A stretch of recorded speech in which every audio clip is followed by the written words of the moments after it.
Happened several years ago around the holidays, which was also my girlfriend's birthday at the time. I wanted to do something romantic for her and get us a nice place to stay at for a few days as a present. It was a good idea in theory. Having a relaxing getaway with just the two of us in the middle of all the holiday traveling and family visiting. Unfortunately, it didn't go as planned. My first mistake was not booking far enough in advance. By the time the idea came to mind, it was already December and everything was sold out.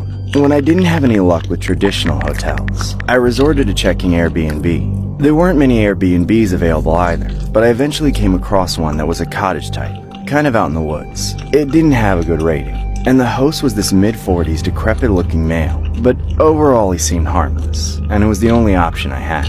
So out of desperation, I booked it. Fast forward a couple weeks later, and it was my girlfriend's birthday weekend. When we finally checked in the Airbnb retreat, the first thing we noticed was just how big it was. Aside from that, I thought it wasn't in the greatest shape, but my girlfriend was enamored with the cottage aesthetic, so I was glad she was enjoying her present. We met the host briefly at the front door. Then he showed us to our room and basically left us to our own devices. Although, as he was leaving, he mentioned something I didn't quite register in the moment, not until after everything else went down. "I'll leave you two be now.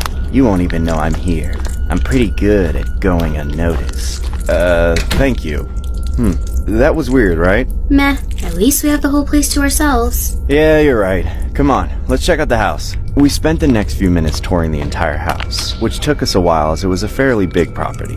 Everything was decent enough to my standards, and it seemed like my girlfriend was content with the Airbnb. However, there was one problem that was very unsettling once we noticed it.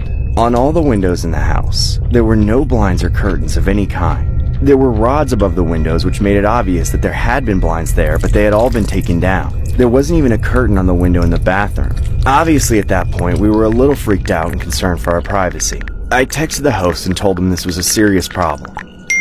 A few seconds later, the host responds back, more or less shrugging it off. He said that we were so far out in the woods that there shouldn't be any chance of a person coming by and trying to look through the windows. And also that with all the tree coverage, none of the windows got very much light anyway. Obviously that wasn't a satisfying response for me or my girlfriend, but we tried our best not to be worried about it so we could be focused on having a good time. We turned in pretty early that night, as we'd had a very long day. Of course, the window in our room didn't have any curtains or blinds either. I remember falling asleep with my eyes half open and looking at the snow coming down outside. For some reason, it was like I was hypnotized by the lack of curtains, and that's when I passed out.